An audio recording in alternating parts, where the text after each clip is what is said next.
Shalom Aleem, welcome to class. I'm Rabbi Dr. Oluwafemi.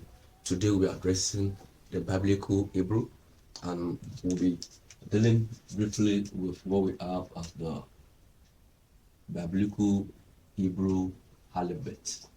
The biblical Hebrew Alephbeth. Now, when we talk about the biblical Hebrew Alephbeth, it contains 22 consonants. I said 22 in some textbooks, gonna have 23. Now, when we talk about the biblical Hebrew Alephbeth, when it is seen as 22 letters or consonants, because the Hebrew Alephbeth they are consonantal. In other words, they are contained, and we have only consonants in the alphabet, unlike the English language where we have the alphabet, where we have the consonants and then vowels in the letter. So here we're going to address the 22 biblical Hebrew alphabets, and we're going to highlight them just as we have it in the Psalm. That's Psalm 119 from verse 1 to the end. That particular song was written and then divided using the Hebrew alphabet. So now this alphabet, as I've said, we have 22 letters there, and they are majorly consonantal. In other words, we are full of consonants. Now it is seen as 22 when this letter, which is seen as a shin, when it is seen as one letter. That's why we have it as 22 consonants. But so long it will be seen as two letters, then we have 23 letters in the biblical Hebrew alphabet. All right. So now this the major line of our difference, because when we check this, it's no longer a particular letter. However, before the Masoretic text, before the rabbinics came up to introduce pointings and then their graphical marks to the original text. If we check my teaching on the Hebrew letters or the Hebrew language as a whole, you understand that it was probably towards the AD 500. That's when we have the Masoretes coming up to introduce their critical marks, dots and pointings. Initially, we have only consonants in the biblical Hebrew. So the language is consonantal until the Masoretes came up, and just like we have the like of Ben Asher, Ben and the rest. So they came up to introduce the critical marks. So that's why now we are having two distinct letters. We have shin and we have sin. So, and that is the major line of difference where we have why we have it's either 22 consonants in the biblical Hebrew alphabet or 23 consonants. So they are the same. This is just the difference. Now let me highlight today the first group in the division of the 22 biblical Hebrew alphabet. So we have altogether we have 22 letters. All right. Then this 22 could be divided into 6 distinct groups. Now, when we have 6 distinct groups, that shows we'll be showcasing shin and sin. So now, having the 6 division,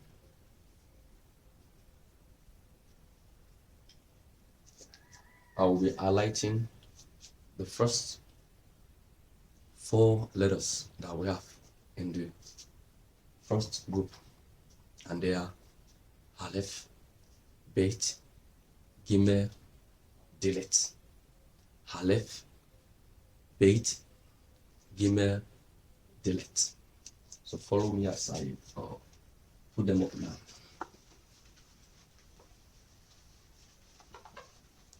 So we'll be addressing the first, that's Hebrew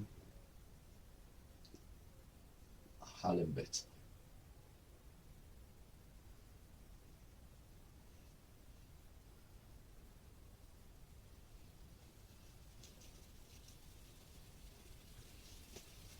That's Hebrew Alephbeth instead of Hebrew alphabet. So this Alephbeth, because Alephbeth is first two letters of the biblical Hebrew consonants. That's Aleph and Bet.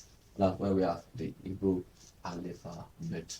Alright, so now the first group we'll be having, we have the Hebrew name, the Hebrew name, we have the pronunciation, then we have the form. Now, the Hebrew name, where the first is Aleph. Aleph. So, this pronunciation, this is seen as a silent letter in biblical Hebrew. Aleph is silent in biblical Hebrew. So it's seen as a silent letter, and when it is to be pronounced, you pronounce it the first, just like we have this move Aleph. So this sound ha we pronounce Y inhaling. When you inhale, then the rest, the other part of it is pronounced Y exhaling. When you exhale, so it is seen as the Aleph, the first hand A is pronounced when you are inhaling. That's then the latter part is mentioned when you exhale. That's left, left. So it is a silent, one of the silent letters in the biblical Hebrew consonants. Although it is transliterated with this symbol, like the English apostrophe. Alright. However, the sound is not hard. In the pronunciation, the sound is not hard. So, and that's why, just like Halo him, Halo him. So the sound is not sound, it is not a heart. So the hail there is not Aleph. The hail there is a Atef Sego. So that Atef Sego is the hey Lohim there. It's not the ha. So that's one of the things to note about the Aleph. Then let's move to the second on the group, and that's we have Bait. Where Beth. We have Bait. Bait, and Bait is pronounced this way. Bait. Bait. But then the symbol is what we have as the English letter B. English letter B. I mean the form. English letter B. Now we have the transliteration. I mean the symbol, the symbolic representation of bait in Hebrew. This is the symbol representation. It could be represented in two ways. We have this way, and we have this way.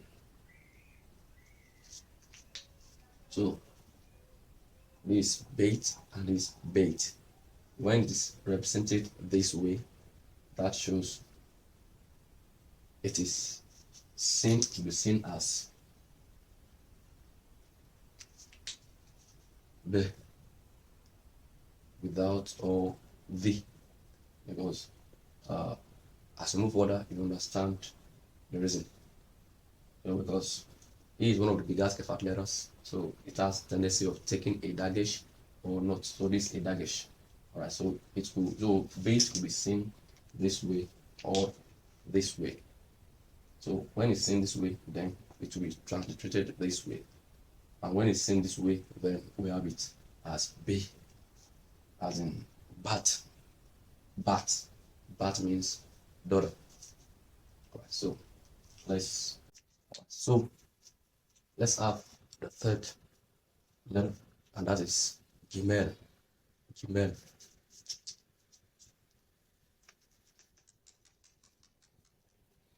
Gimel. Then Abin answer. Gimel. Gimel. That will answer. G. Gimel. G. G. That will have the structure. Sinners.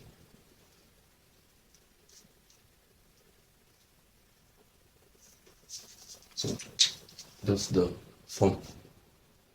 Is Gimel. And it's Gimel. So it's also one of the Bigat Kefat letters. So it has the tendency of taking or not taking dagesh. Alright. So when it's seen this way, it is seen as G, as in goose. Goose. But when it's seen with a dagesh, it is pronounced as G. That's deepened, like gone, goat, and the like. So we have the fourth one. I'm gonna rub up this now and show the fourth letter.